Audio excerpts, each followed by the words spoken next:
Good evening. This is All India Radio. I am Nishit Kumar and with me is Anita Anand with the evening news.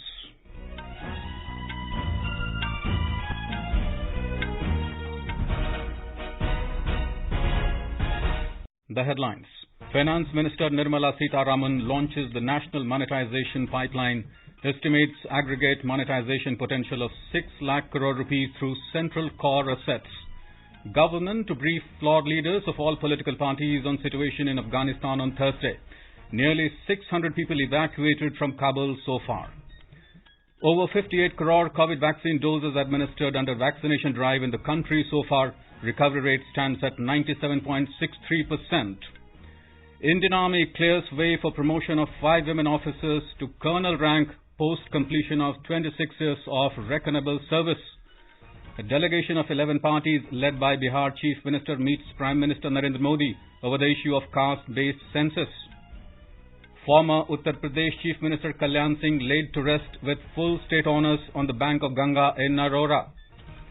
Information and Broadcasting Minister Anurag Thakur launches iConnect Week today as part of Azadi Ka Amrit Mahotsav. And 54 athletes to represent India at Tokyo Paralympics beginning tomorrow.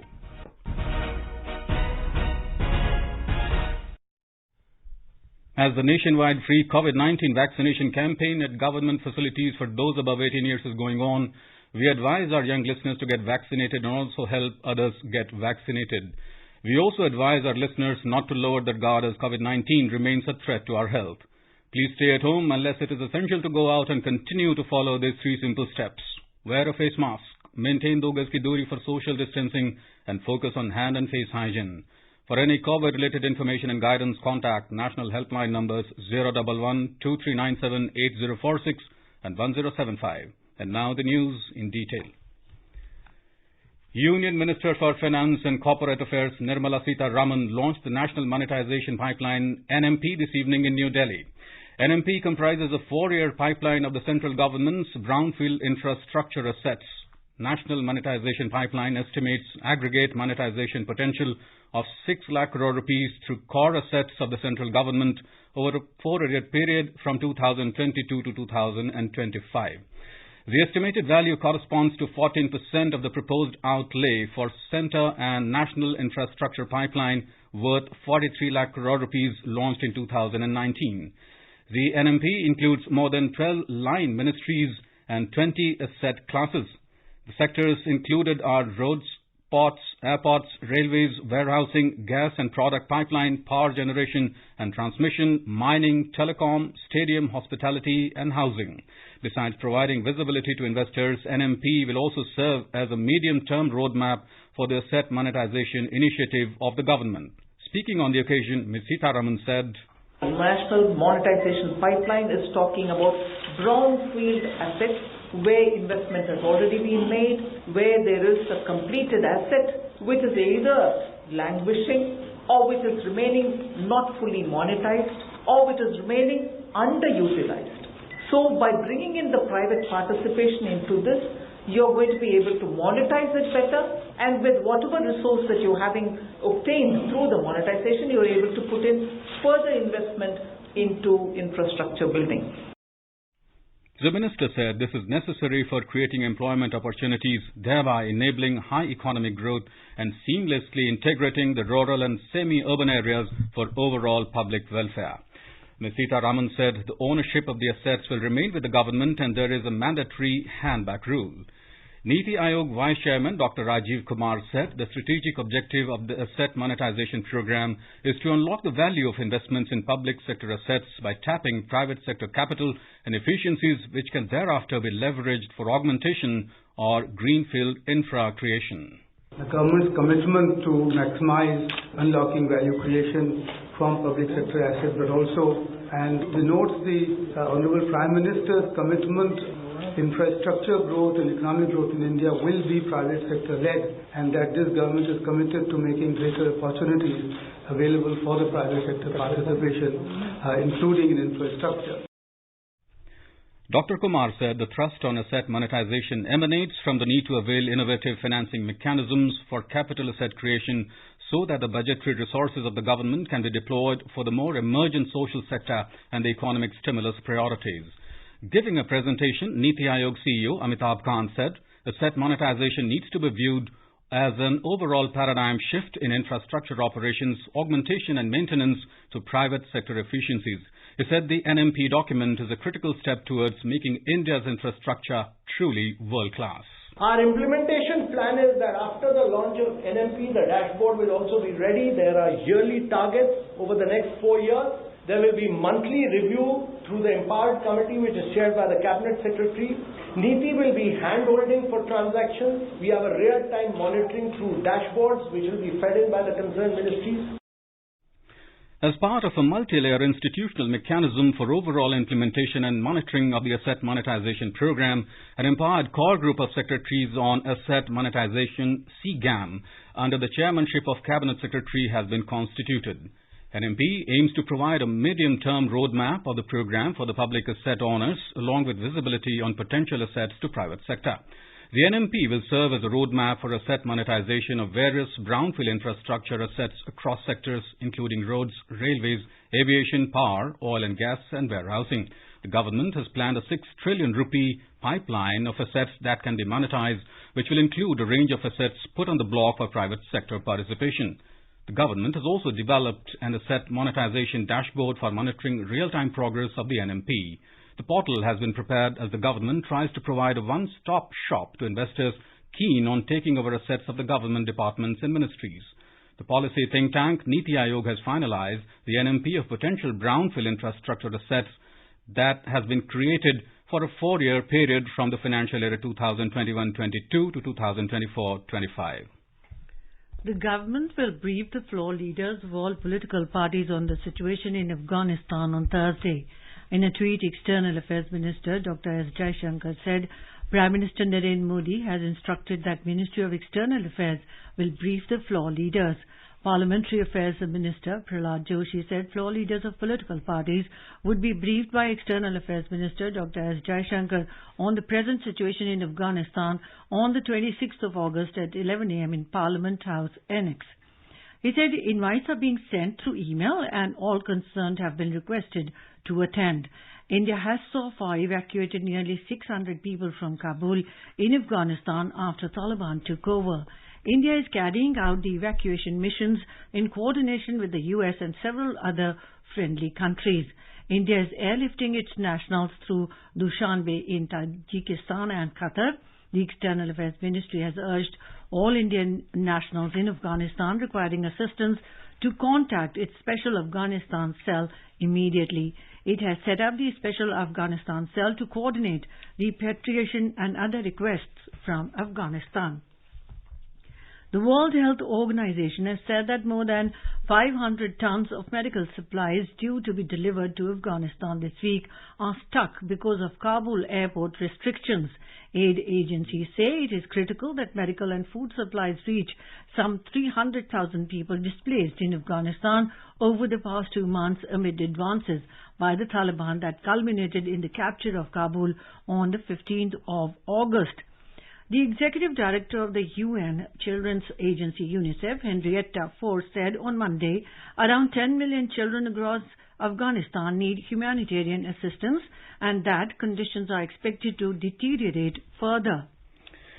Finance Minister Nirmala Sitharaman today took a meeting with MD and CEO of Infosys, Salil Parekh, in New Delhi to convey the deep disappointment and concerns of the government and the taxpayers about the continuing glitches in the e-filing portal of the Income Tax Department. Ms. Sitharaman sought an explanation from Infosys for the repeated issues faced by taxpayers. The Finance Ministry emphasized that there is a need for putting in more resources and efforts on the part of Infosys so that the much delayed delivery of agreed services is ensured. Mr. Parekh was also sensitized on the difficulties that the taxpayers are facing and the problems that are arising on account of the delays in the functioning of the portal. The Finance Minister demanded that the issues faced by the taxpayers on current functionalities of the portal should be resolved by the team by the 15th of September 2021 so that taxpayers and professionals can work seamlessly on the portal. In Himachal Pradesh, the maiden 5-day Jan Ashirwad Yatra led by Information and Broadcasting Minister Anurag Thakur is going to conclude in Una district tonight. Around 90 events were organized and a distance of over 620 kilometers was covered during the Yatra, which started last Thursday. Our correspondent reports that tremendous enthusiasm was seen among the people and Mr. Thakur was given a grand welcome across the state. It was Union Minister's first maiden visit to his home state Himachal Pradesh after taking the charge of two important ministries in the recent cabinet reshuffle. During the Jan Ashirwad Yatra, 35 assemblies spread across 8 districts were covered where a large number of people thronged to see and hear Union Minister Anurag Thakur. The cabinet minister's visit was also special as Anurag Thakur not only highlighted the achievements of the Prime Minister Narendra Modi-led Union government but also shared his priorities with the people of Himachal as the Union Minister for Youth Affairs and Sports and Information and Broadcasting. On the occasion, Anurag Thakur also held press conferences in 4 Lok Sabha constituencies of the state and addressed several public gatherings. He further added, sports would also be promoted in a big way in the state. During the Yatra, Anurag Thakur also flagged off the Fit India run at many places under the Azadi Ka Amrit Mahotsav. Sanjeev Sundaryal, AIR News, Shimla. More than 58 crore 25 lakh vaccine doses of COVID-19 have been administered in the country under nationwide vaccination drive so far. The Health and Family Welfare Ministry has said that over 7,95,000 vaccine doses were administered to the beneficiaries in the last 24 hours. The recovery rate currently stands at 97.63%, which is highest since March 2020. Daily positivity rate is at 1.94%. You are listening to the evening news on All India Radio. A reminder of the headlines before we move on. Finance Minister Nirmala Sitharaman launches National Monetization Pipeline, estimates aggregate monetization potential of 6 lakh crore rupees through central core assets. Government to brief floor leaders of all political parties on situation in Afghanistan on Thursday. Nearly 600 people evacuated from Kabul so far. Over 58 crore COVID vaccine doses administered under vaccination drive in the country so far. Recovery rate stands at 97.63%. Indian Army clears way for promotion of 5 women officers to colonel rank post completion of 26 years of reckonable service. A delegation of 11 parties led by Bihar Chief Minister meets Prime Minister Narendra Modi over the issue of caste-based census. Former Uttar Pradesh Chief Minister Kalyan Singh laid to rest with full state honours on bank of Ganga in Narora. Information and Broadcasting Minister Anurag Thakur launches iconic week today as part of Azadi Ka Amrit Mahotsav, and 54 athletes to represent India at Tokyo Paralympics beginning tomorrow. For quick news updates round the clock, follow us on our Twitter handle at AIR News Alerts. चलो मिलकर एक शुरुआत करें, चलो एक फैसला आज करें, मास्क नहीं तो टोकेंगे, कोरोना को रोकेंगे, चलो एक इरादा करते हैं, चलो कुछ वादा करते हैं, मास्क नहीं तो टोकेंगे, कोरोना को रोकेंगे।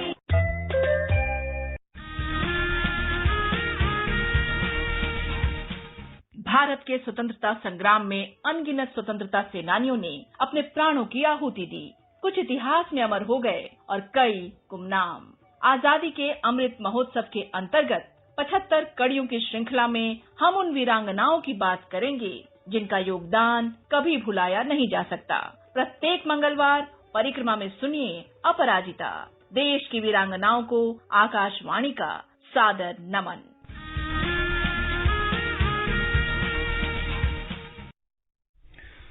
Welcome back to the evening news. The last rites of former Uttar Pradesh Chief Minister Kalyan Singh was performed today at Rajghat in Narora of Bulandshahr district with full state honours. Kalyan Singh's son Rajveer Singh led the pyre. Several union ministers including Raksha Mantri Rajnath Singh, Home Minister Amit Shah, Uttar Pradesh Chief Minister Yogi Adityanath, Madhya Pradesh Chief Minister Shivraj Singh Chauhan and other leaders were present during the last rites ceremony. Home Minister Amit Shah said on the occasion, Babuji's passing away is a big loss for the BJP and the void he has left will be difficult to fill. Bharatiya Janata party के लिए बहुत बड़ी क्षति है।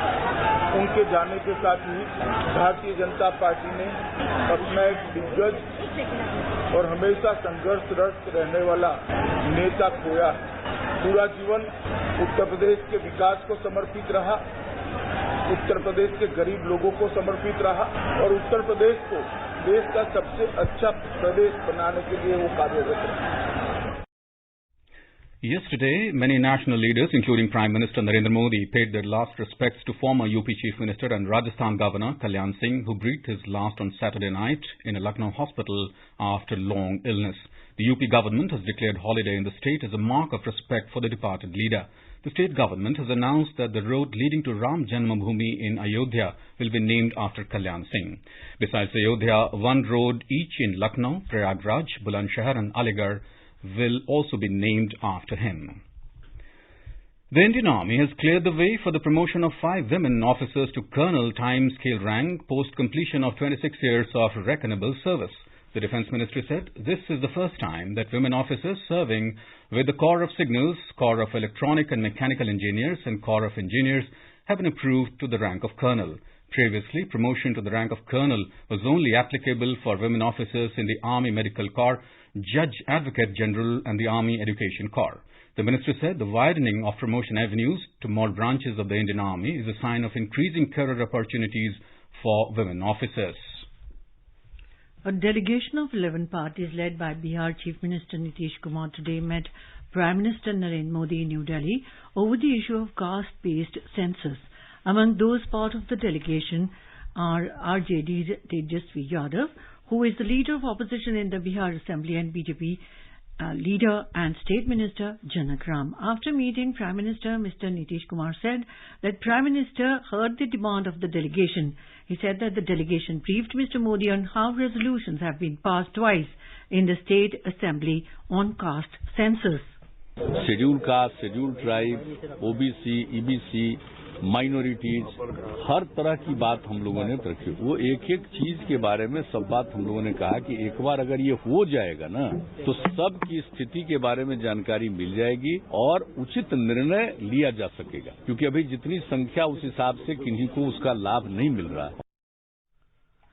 In Meghalaya, 3 Inch's rifles which were stolen by unidentified miscreants from the police outpost at Mao Lai Mao Kinro on 15th of August were recovered by the search and rescue team of the Meghalaya Fire and Emergency Service today. The weapons were dumped in the Wa Krad River near Jaiwa Folio Bridge in Shillong. In the Union Territory of Jammu and Kashmir, 2 terrorists were killed in Srinagar city this evening. In a tweet, Inspector General of Police, IGP Kashmir Range Vijay Kumar said that 2 terrorists were killed by Jammu and Kashmir police in an encounter. He said that the slain terrorists have been identified as top commander of the terror outfit Lashkar-e-Toiba, Abbas Sheikh, and his second-in-command, Saqib Manzoor. Details are awaited. Prime Minister Narendra Modi today paid tributes to social reformer Narayan Guru on his Jayanti. In a tweet, Mr. Modi said his teachings provide strength to millions. He said Narayan Guru's emphasis on learning, social reforms and equality continue to motivate people. The Prime Minister said he gave immense importance to women empowerment as well as harnessing youth power for social change. Information and Broadcasting Minister Anurag Thakur has started off the iconic week from today till 29th of this month as part of Azadi Ka Amrit Mahotsav. In a tweet, Publication Division said it is all set to introduce its readers to the tribal freedom fighters of India. As our nation celebrates the 75th year of independence, a series of events are being organized by the government as a part of Azadi Ka Amrit Mahotsav. To commemorate the occasion as Jan Utsav, All India Radio News brings its listeners a special quiz on India's freedom movement and its glorious history. The quiz is being conducted every Monday and Tuesday in Morning News since the 16th of August and will continue till the 15th of August 2022. Azadi Ka Amrit Mahotsav.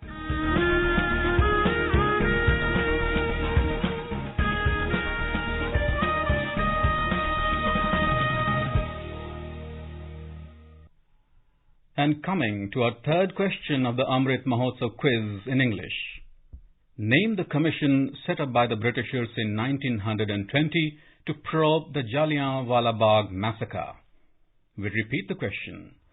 Name the commission set up by the Britishers in 1920 to probe the Jallianwala Bagh massacre.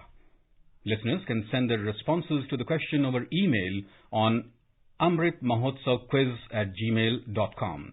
One participant will be selected as a winner and will be announced in tomorrow's 8:30 morning bulletin. Winner will be awarded an e-certificate and a token prize.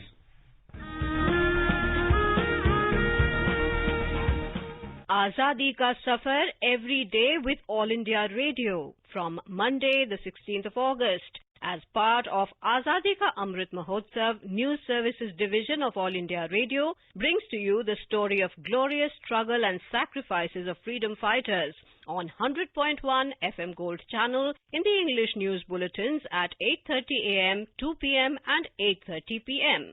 Stay tuned.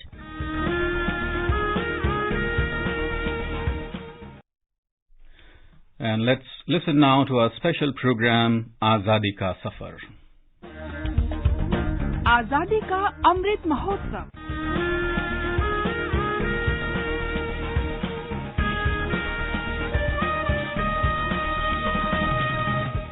Azadi Ka Safar with AIR News.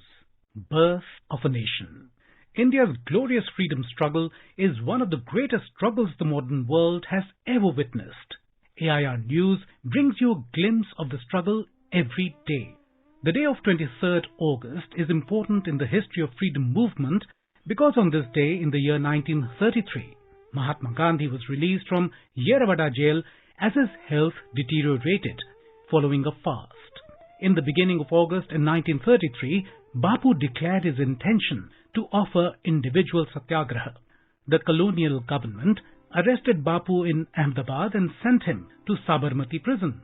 Later, he was shifted to Yerwada jail, where he began a fast on August the 16th, because he was not allowed his work for Harijans from inside the jail.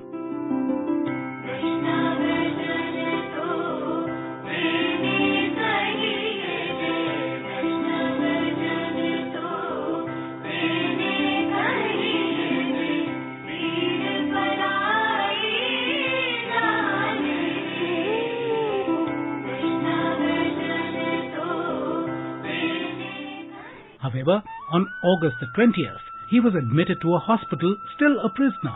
By August the 23rd, his condition was serious and he was released unconditionally.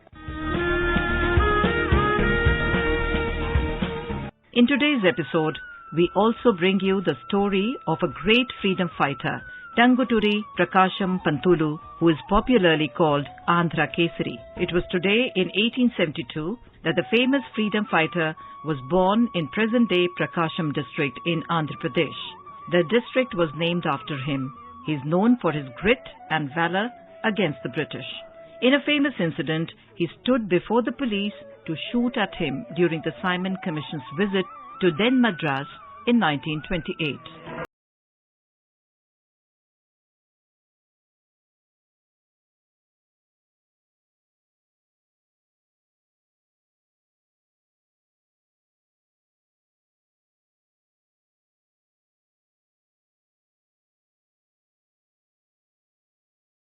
Other than his act of valor before the British police during the Simon Commission, Prakasham is also well known for his active participation in the non-cooperation movement in 1922. He organized a demonstration by 30,000 Congress volunteers in Guntur.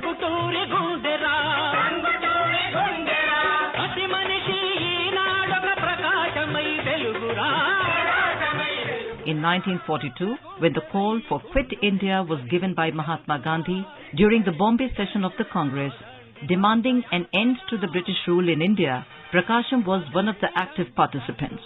He was arrested and jailed for more than 3 years.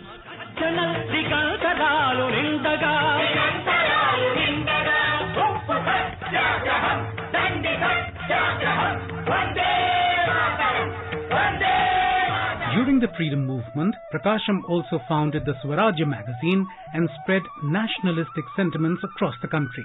Tanguturi Prakasham graduated from the Madras Law College.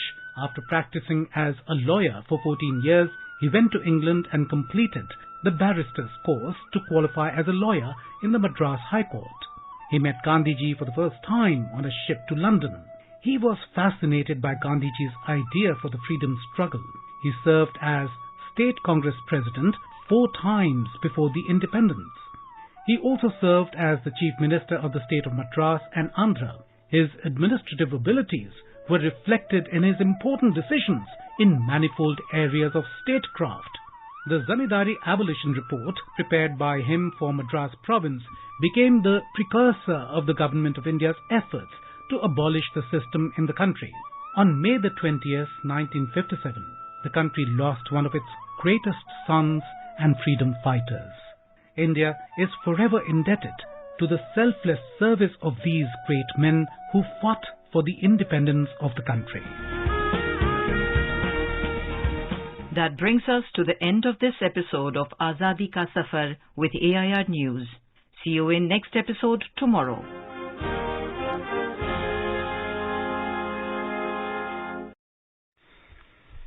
(1988) batch IAS officer Apurva Chandra today took charge as Secretary in the Ministry of Information and Broadcasting. He has earlier served as Secretary in the Ministry of Labour and Employment.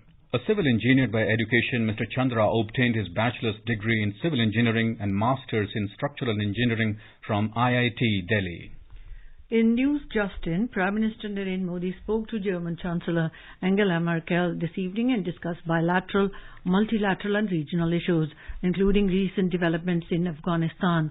While discussing the unfolding security situation in Afghanistan and its implications on the region and the world, they emphasized the importance of maintaining peace and security, with the most urgent priority being the repatriation of stranded people. On the bilateral agenda, the two leaders discussed issues including cooperation in COVID-19 vaccines, development cooperation with a focus on climate and energy, and fostering trade and economic relations.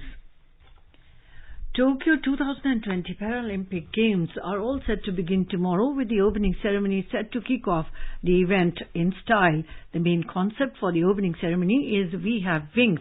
During the sporting event, 54 Indian athletes will compete in 9 sport disciplines including archery, athletics, track and field, badminton, swimming, weightlifting, among others. This is the biggest ever contingent India has sent to any Paralympics. And now let us take a look at the weather forecast for tomorrow. The national capital Delhi is likely to have generally cloudy sky with light rain. Temperature will vary between 27 and 35 degrees Celsius. Mumbai will have generally cloudy sky with light rain. Minimum temperature will be 26 degrees and the maximum will be around 32 degrees. Chennai is expected to have generally cloudy sky with light rain or drizzle. Temperature will vary between 24 and 31 degrees Celsius. Kolkata will have partly cloudy sky with possibility of moderate rain or thunderstorm. City will observe a minimum of 28 and a maximum of around 35 degrees. Srinagar will have mainly clear sky. Temperature will hover between 17 and 32 degrees Celsius. Jammu will have mainly clear sky, becoming partly cloudy towards afternoon or evening. Leh is expected to have partly cloudy sky. Minimum and the maximum temperature will vary between 10 to 25 degrees Celsius. Gilgit will have partly cloudy sky. Temperature will hover between 17 and 36 degrees Celsius. Muzaffarabad will have mostly sunny sky. The minimum temperature will be 19 degrees and the maximum will be around 28 degrees. Guwahati will have generally cloudy sky with moderate rain. And all the northeastern cities will have generally cloudy sky and will be experiencing moderate rain. Bengaluru will have generally cloudy sky with 1 or 2 spells of rain or thunder showers. The temperature will hover between 20 and 28 degrees Celsius. And now, before we end the bulletin, the headlines once again. Finance Minister Nirmala Sitharaman launches National Monetization Pipeline, estimates aggregate monetization potential of 6 lakh crore rupees through central core assets. Government to brief floor leaders of all political parties on situation in Afghanistan on Thursday. Nearly 600 people evacuated from Kabul so far. Over 58 crore COVID vaccine doses administered under vaccination drive in the country so far. Recovery rate stands at 97.63%. Indian Army clears way for promotion of 5 women officers to colonel rank post completion of 26 years of reckonable service. A delegation of 11 parties led by Bihar Chief Minister meets Prime Minister Narendra Modi over the issue of caste-based census. Former Uttar Pradesh Chief Minister Kalyan Singh laid to rest with full state honours on the bank of Ganga in Narora. Information and Broadcasting Minister Anurag Thakur launches Iconic Week today as part of Azadi Ka Amrit Mahotsav, and 54 athletes to represent India at Tokyo Paralympics beginning tomorrow. And with that, we end the evening news. Good night.